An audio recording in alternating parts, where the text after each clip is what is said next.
नमस्कार, मुंबई के वर्ली इलाके से मैं Sohit Mishra city express show लेकर आपके सामने हाजिर हूँ।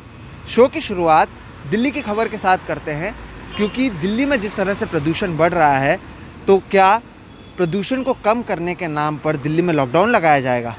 बढ़ते प्रदूषण पर सुनवाई करते हुए सुप्रीम कोर्ट ने शनिवार को केंद्र और दिल्ली सरकार दोनों को फटकार लगाई और साथ ही साथ इस पर काबू पाने के लिए जो आपात कदम उठाने हैं उसमें लॉकडाउन लगाने का भी सुझाव दिया। इसके बाद दिल्ली के मुख्यमंत्री अरविंद केजरीवाल ने एक आपात बैठक बुलाई और कुछ अहम फैसले लिए। देखिए रिपोर्ट। दिल्ली सचिवालय में शनिवार शाम को ही आपात बैठक में ये साफ हो गया कि फिलहाल दिल्ली में प्रदूषण कम करने के नाम पर लॉकडाउन नहीं लगाया जाएगा।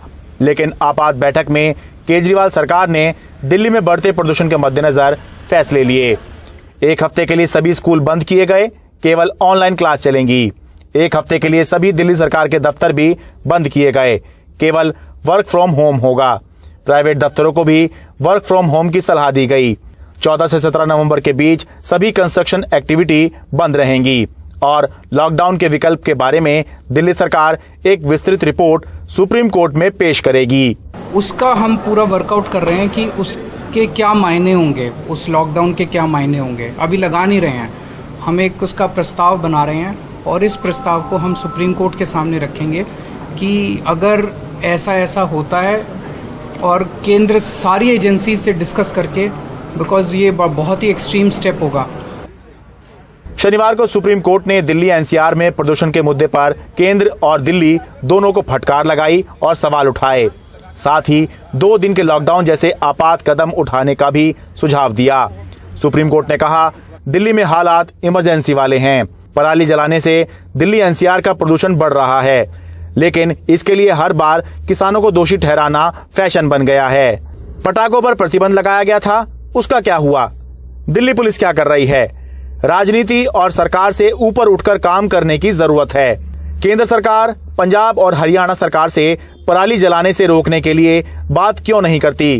प्रदूषण में पराली जलाने का कुछ प्रतिशत योगदान है, बाकी दिल्ली में प्रदूषण विशेष रूप से पटाखे, उद्योग, धूल आदि से है। जरूरत पड़े तो 2 दिन के लॉकडाउन के बारे में सोचें। सुप्रीम कोर्ट के सामने जो सुनवाई हुई उसमें सख्ती इसलिए दिखलाई है क्योंकि जो हालत हैं, प्रदूषण इतना भर गया है, घर में भी मास्क पहन के रहना पड़ता है। कोर्ट का ये भी व्यू था कि घर में बैठ के मास्क पहनते हैं, बच्चे स्कूल जाने हैं, स्कूल खोलनी है गवर्नमेंट ने, डेंगू बढ़ रहा है, कोविड है, इन सबको रोका कैसे जाए? दिल्ली और एनसीआर में प्रदूषण के जो हालात हैं उस पर सुप्रीम कोर्ट सख्त हो गया है। केंद्र सरकार और दिल्ली सरकार पर नाराजगी जाहिर की और कहा है इमरजेंसी हालात हैं, इमरजेंसी कदम उठाने की ज़रूरत है। हर बार किसानों को दोषी ठहराने का फैशन बन गया है। अब सुप्रीम कोर्ट ने केंद्र सरकार से सोमवार को आपातकालीन योजना लेकर आने को कहा है। इस बीच केंद्रीय प्रदूषण नियंत्रण बोर्ड ने निर्देश जारी कर दिल्ली एनसीआर में डीजल से चलने वाले जनरेटर पर प्रतिबंध लगाया है। पार्किंग शुल्क 3 से 4 गुना बढ़ाने और खुले में कूड़ा जलाने पर भारी जुर्माना लगाने के आदेश दिए हैं। हमारे देश में केवल प्रदूषण ही नहीं बल्कि और दूसरी बहुत सी समस्याओं की जड़ है केंद्र सरकार और राज्य सरकार और अलग अलग राज्य सरकारों के बीच में तालमेल और इच्छा शक्ति की कमी। इसलिए जब तक सुप्रीम कोर्ट सख्त नहीं होता तब तक सरकारें भी कोई सख्त कदम उठाती हुई दिखाई नहीं देती। दिल्ली से आशीष भार्गव, सौरभ शुक्ला और कैमरा पर्सन अशोक महाले के साथ मैं शरद शर्मा, एनडीटीवी इंडिया। आज़ादी को लेकर अभिनेत्री कंगना रनौत की ओर से दिए गए बयान पर विरोध प्रदर्शन का दौर जारी है। शनिवार के दिन मुंबई के अंधेरी इलाके में मुंबई कांग्रेस के कार्यकर्ताओं ने कंगना रनौत के खिलाफ विरोध प्रदर्शन किया। कांग्रेस कार्यकर्ताओं ने कंगना से पद्मश्री सम्मान वापस लेने की भी मांग की। कंगना रनौत ने कहा था कि 1947 में मिली आज़ादी भीख थी, असली आज़ादी 2014 में मिली है। अभिनेत्री कंगना रनौत की ओर से आज़ादी को लेकर दिए गए विवादास्पद बयान के बाद अब मुंबई कांग्रेस की ओर से कहीं ना कहीं प्रदर्शन किया जा रहा है। ये अंधेरी पुलिस स्टेशन के ठीक सामने आप देखें कि जो कांग्रेस के नेता हैं वो बड़े पैमाने में कार्यकर्ताओं के साथ यहाँ पर मौजूद हैं और वो यहाँ पर एक विरोध प्रदर्शन करते हुए नजर आ रहे हैं। साथ ही कहीं ना कहीं कंगना रनौत से पद्मश्री को वापस किए जाने की भी मांग इनकी ओर से की जा रही है। एक चीज़ ये भी याद रखना होगा कि अगले साल मुंबई में बीएमसी चुनाव होने वाला है। उससे पहले कहीं ना कहीं कांग्रेस भी अपने आप को, अपने कार्यकर्ताओं को एकजुट करते हुए नज़र आ रही है। लेकिन बड़े पैमाने में आप देखें कि अंधेरी पुलिस स्टेशन के पास, अंधेरी स्टेशन के ही सामने ये जो है प्रदर्शन किया जा रहा है। बड़े पैमाने पर कांग्रेस के नेता यहाँ पर मौजूद है। मुंबई कांग्रेस की ओर से ये प्रदर्शन किया जा रहा है। अगर आप देखेंगे तो संजय निरुपम हो, भाई जगताप हो और कई बीजेपी का, माफ़ कीजिए, कांग्रेस के जो नेता हैं वो मौजूद हैं और उनके ही नेतृत्व में ये प्रदर्शन किया जा रहा है। तो कहीं ना कहीं कंगना रनौत का जो पूरा बयान था वो अब राजनीतिक होता हुआ नज़र आ रहा है। और कांग्रेस हो या इससे पहले आपको बता दूं कि शनिवार सुबह शिवसेना की ओर से भी प्रदर्शन किया गया और जो भी विपक्ष की पार्टियां हैं वो इस मुद्दे पर कंगना रनौत को घेरती नजर आ रही है। मुंबई से कैमरा पर्सन प्रवीण जिरोहित के साथ सोहित मिश्रा, एनडीटीवी इंडिया। तो वहीं एक बड़ी खबर महाराष्ट्र से आ रही है, जहां पर नक्सल प्रभावित गढ़चिरौली में 26 नक्सली मारे गए। दरअसल नक्सलियों के साथ महाराष्ट्र पुलिस की C60 यूनिट की मुठभेड़ हुई है। मुठभेड़ में 3 जवान घायल भी हुए। घायल जवानों के हेलीकॉप्टर के जरिए एयरलिफ्ट किया गया है। पुलिस प्रेस कॉन्फ्रेंस कर कल इस बारे में जानकारी देगी। मणिपुर के चुराचांदपुर में असम राइफल्स के काफिले पर आज सुबह 10:30 बजे उग्रवादी हमला हुआ। इस हमले में असम राइफल्स के सीओ समेत 5 जवान शहीद हो गए। इस हमले में असम राइफल्स के सीओ की पत्नी और बेटे की भी मौत हो गई है। सेना के 4 जवान भी घायल हुए हैं, जिनका अस्पताल में इलाज चल रहा है। प्रधानमंत्री ने ट्वीट कर कहा है कि मैं मणिपुर में असम राइफल्स के काफिले पर हमले की कड़ी निंदा करता हूं। मैं उन सैनिकों और परिवार के सदस्यों को श्रद्धांजलि देता हूं जो आज शहीद हुए हैं। उनके बलिदान को कभी भुलाया नहीं जा सकता। दुख की इस घड़ी में मेरी संवेदनाएं शोक संतप्त परिवारों के साथ है। तो वहीं कांग्रेस नेता राहुल गांधी ने भी कहा कि मणिपुर में सेना के काफिले पर हुए आतंकी हमले से एक बार फिर साबित होता है कि मोदी सरकार राष्ट्र की सुरक्षा करने में असमर्थ है। शहीदों को मेरी श्रद्धांजलि और उनके परिजनों को शोक संवेदनाएं। देश आपके बलिदान को याद रखेगा। शुक्रवार के दिन महाराष्ट्र के कुछ हिस्सों में हुई झड़प के बाद शनिवार के दिन भी तनाव का माहौल रहा। अमरावती में बीजेपी ने बंद का ऐलान किया, तो वहीं शाम होते होते अमरावती में कर्फ्यू लगा दिया गया।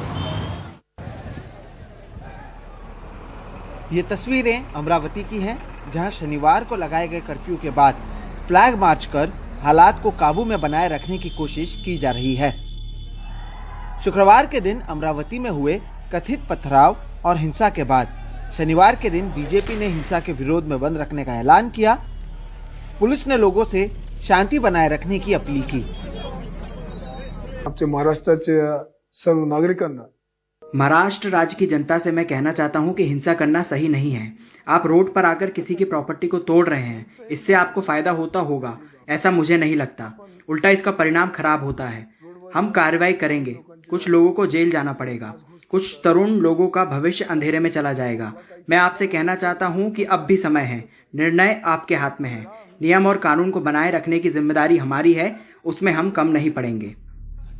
महाराष्ट्र के पूर्व मुख्यमंत्री देवेंद्र फडणवीस ने शुक्रवार को हुई हिंसा की निंदा करते हुए राज्य सरकार से कानून व्यवस्था बनाए रखने की बात कही। त्रिपुरा में जो घटना घटी ही नहीं, उसके ऊपर जिस प्रकार से दंगे महाराष्ट्र में हो रहे हैं, ये बिल्कुल गलत है। और हिंदू समाज के दुकानों को जलाने का प्रयास किया गया, हम इसकी निंदा करते। अमरावती के अलावा शुक्रवार के दिन राज्य के कुछ और हिस्सों में भी हिंसा हुई, लेकिन शनिवार तक सभी जगह पर काबू पा लिया गया। अब जरूरत है कि सरकार शांति बनाए रखे ताकि कानून व्यवस्था की दोबारा समस्या न हो। मुंबई से सोहित मिश्रा, एनडीटीवी इंडिया।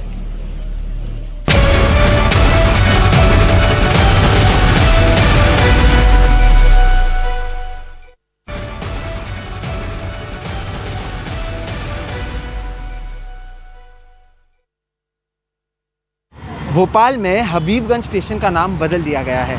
अब ये रानी कमलापति स्टेशन के नाम से जाना जाएगा। मध्य प्रदेश सरकार ने इसकी अधिसूचना जारी कर दी है। हबीबगंज स्टेशन को हाल ही में रीडेवलप किया गया और अब यहाँ कई आधुनिक सुविधाएं यात्रियों को मिलेंगी। प्रधानमंत्री नरेंद्र मोदी 15 नवंबर यानी कल इसका उद्घाटन करेंगे। तमाम अत्याधुनिक सुविधाओं से लैस इस महत्वपूर्ण स्टेशन परिसर को वर्ल्ड क्लास स्टेशन का स्वरूप दिया गया है।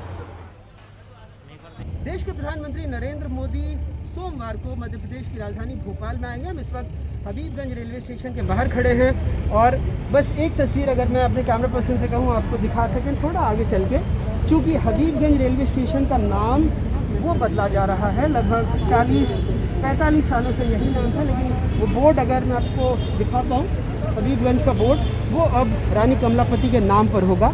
इसका एक इतिहास है। जो मध्य प्रदेश में भोपाल की बेगम थी, उन्होंने कहते हैं कि इलाका इतना खूबसूरत था क्योंकि जो नाम हबीब है वो खूबसूरती के लिए, प्यारे के लिए होता है, और उसके बाद फिर इसका नाम हबीबगंज पड़ा था। इतनी खूबसूरती से मुग्ध थी, लेकिन अब इसका नाम बदलकर जो गोंड रानी है कमलापति, उनके नाम पर किया जा रहा है। एक बड़ी कोशिश है बीजेपी की कि आदिवासी मतदाताओं तक पहुंचा जाए। 2 लाख के करीब आदिवासी भोपाल लाए जाएंगे सोमवार को, और इसके लिए राज्य सरकार 23 करोड़ रुपए, क्योंकि सिर्फ 4 घंटे के लिए प्रधानमंत्री भोपाल में होंगे, इसके लिए लगभग 23 करोड़ रुपए खर्चे जा रहे हैं। 13 करोड़ रुपए उनको लाने ले जाने, उनके खाने पीने के लिए, और बाकी के लगभग 10 करोड़ रुपए जम्बूरी मैदान में कार्यक्रम होने वाला है, यहाँ कार्यक्रम होने वाला उसकी साज सजावट, डोम बनाने के लिए और तमाम ऐसी चीज़ों के लिए।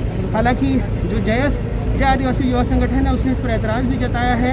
एक कानूनी नोटिस भी भेजा गया है, क्योंकि जो सब प्लान है 13, उसके तहत जो खर्च कर सकते हैं आप इस बजट से वो सीमितताएँ हैं, लेकिन सरकार जो आदिवासी कल्याण का बजट है उससे निकालकर ये पैसे इस कार्यक्रम के लिए खर्च कर रही है। और इसकी ज़रूरत क्यों पड़ी? क्योंकि मध्य प्रदेश में अगर आप देखें लगभग 47 अनुसूचित जनजाति के लिए आरक्षित सीटें हैं, जिसमें से अगर 2008 से 2013 की बात करें तो बीजेपी के पास 31 सीटें थी, लेकिन 2018 में ये आंकड़ा गिरकर लगभग 16 के आसपास आ गया, और अब लगातार बीजेपी जो जनजातीय मतदाता हैं उनको अपनी तरफ खींचने की कोशिश में लगी है। और इसी के मद्देनज़र जब सोमवार को प्रधानमंत्री यहाँ पर आएंगे 4 घंटे के लिए, तो इतना भारी भरकम बजट खर्च किया जा रहा है। और स्टेशन का नाम जो यहाँ की सांसद चाहती थी बीजेपी की प्रज्ञा सिंह ठाकुर की, पूर्व प्रधानमंत्री अटल बिहारी वाजपेयी के नाम पर हो, उसे भी रानी कमलापति के नाम पर करने का प्रस्ताव राज्य सरकार ने केंद्र को भेजा था, जिसे स्वीकार कर लिया गया है। भोपाल से कैमरा पर्सन रिजवान खान और राजीव बाथू के साथ अनुराग द्वारी, NDTV इंडिया। तो वहीं सिटी एक्सप्रेस में आज फिलहाल इतना ही। आप मुझे, मेरे वीडियो जर्नलिस्ट राजेंद्र दयालकर और हमारी पूरी टीम को दीजिए इजाज़त। देश और दुनिया की बाकी खबरों के लिए आप देखते रहिए सिर्फ NDTV इंडिया। नमस्कार।